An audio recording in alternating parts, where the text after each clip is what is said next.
شہادت کا درجہ عطا فرما اور ساتھ میں تیرے نبی کے شہر میں موت عطا فرما۔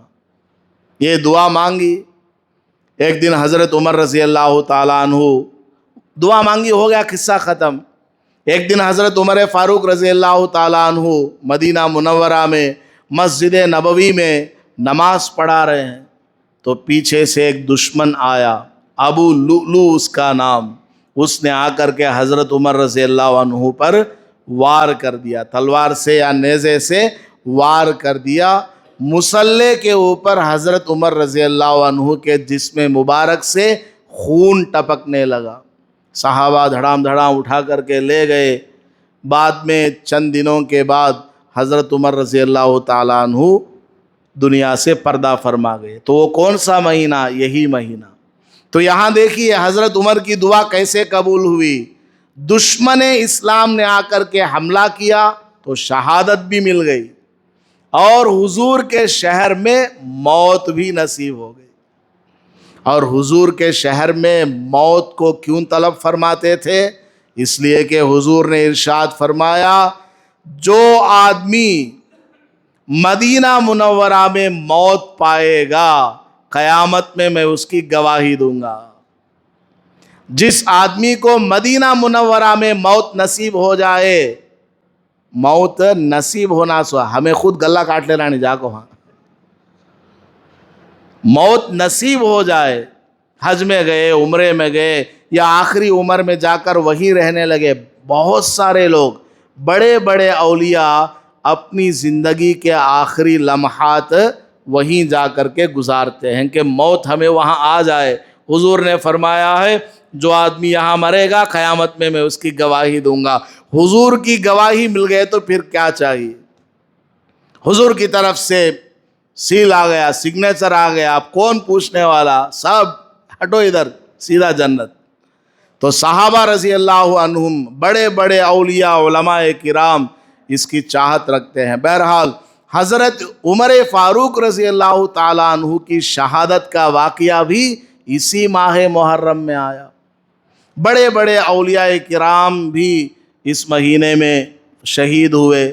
تو حضرت امام حسین رضی اللہ تعالیٰ عنہ شہید ہوئے ہیں اس مہینے میں، اس لیے غم کرنا ہے۔ تو سال میں کوئی ایک دن ایسا نہیں ہے جس میں کسی نہ کسی بڑے ولی، بڑے صحابی، بڑے پیغمبر کی وفات نہ ہوئی ہو۔ پھر پورے سال خالی غم ہی کرتے رہیں گے، بالکل غلط ہے۔ اسلام کے اندر یہ ہے ہی نہیں، یہ تو شیعوں کی طرف سے مسلمانوں کے اندر لایا ہوا عقیدہ ہے۔ مسلمانوں کا، اہل سنت والجماعت کا یہ عقیدہ نہیں ہے کہ غم کرتے رہو۔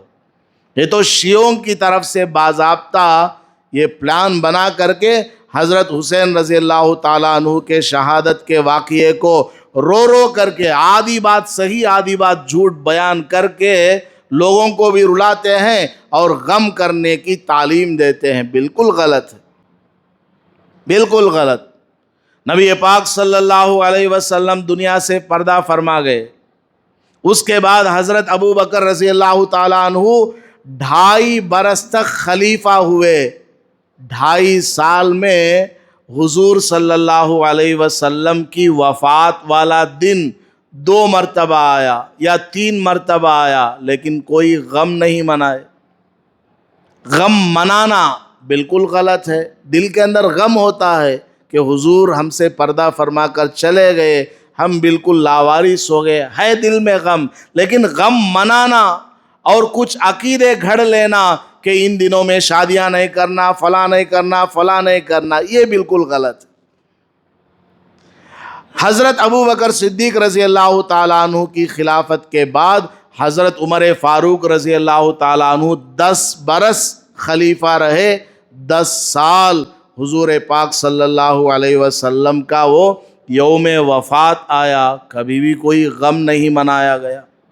تو حضور پاک صلی اللہ علیہ وسلم کے دنیا سے پردہ فرمانے کے بعد بھی کوئی غم نہیں منایا گیا اور کسی کام کو کرنے سے روکا نہیں گیا کہ اس میں شادیاں نہیں کرنا، نیا گھر نہیں بنانا۔ تو پھر حضرت امام حسین رضی اللہ تعالیٰ عنہ کی شہادت اگر اس مہینے میں ہوئی تو اس واقعے کی وجہ سے فلاں کام نہیں کرنا، فلاں کام نہیں کرنا، یہ اسلام کا بتایا ہوا نہیں ہے، شیعوں کی طرف سے آیا ہوا ہے۔ بہرحال واقعہ لمبا ہے، وہ کبھی بیان کروں گا۔ اس سے پہلے بھی میں نے کئی بار اس ٹاپک کو بیان کیا ہے کہ وہ لوگ کیوں اس طرح کرتے ہیں۔ تو یہ ماہ محرم ہے، سال کے 360 اسلامی دنوں میں کبھی بھی شادی کر سکتے ہیں، کبھی بھی کر سکتے ہیں، پیر ہو، منگل ہو، بدھ ہو، چہار شنبہ ہو، جمعرات ہو، جمعہ ہو، ہفتہ ہو، ٹائم بھی کچھ نہیں، چاہے آپ 1 بجے پڑھوا لو نکاح، 12 بجے پڑھوا لو، مکروہ وقت میں پڑھوا لو، عصر کے بعد، مغرب کے بعد، کبھی بھی نکاح کر سکتے ہیں۔ حتیٰ کہ نبی پاک صلی اللہ علیہ وسلم نے حضرت میمونہ رضی اللہ تعالی عنہا سے جو نکاح فرمایا، احرام کی حالت میں نکاح فرمایا۔ حج کا احرام، عمرے کا احرام باندھتے ہیں نا، اس احرام کی حالت میں حضور نے حضرت میمونہ رضی اللہ عنہا سے نکاح فرمایا۔ مکہ مکرمہ میں مسجد حرام سے 10 کلومیٹر پر مسجد عائشہ رضی اللہ عنہا ہے، وہاں سے 3 کلومیٹر حضرت میمونہ رضی اللہ عنہا کی قبر مبارک ہے۔ تو حضرت میمونہ رضی اللہ عنہا سے احرام کی حالت میں نکاح ہوا۔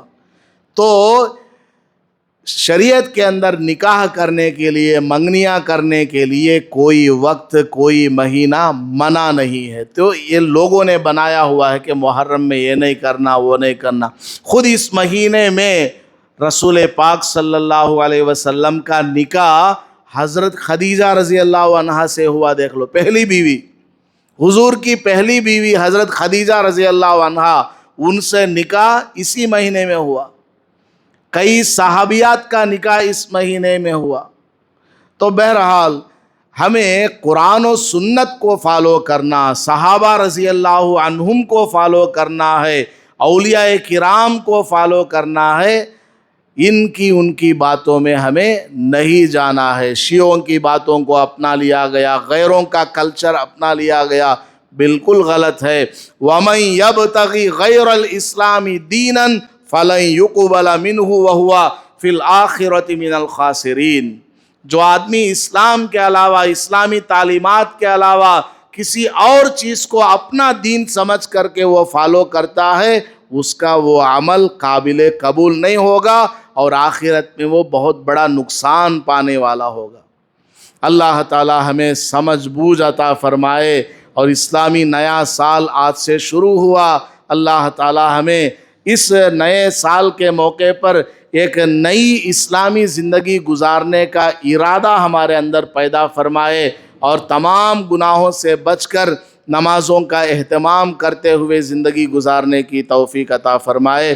آمین۔ وآخر دعوانا ان الحمد للہ رب العالمین۔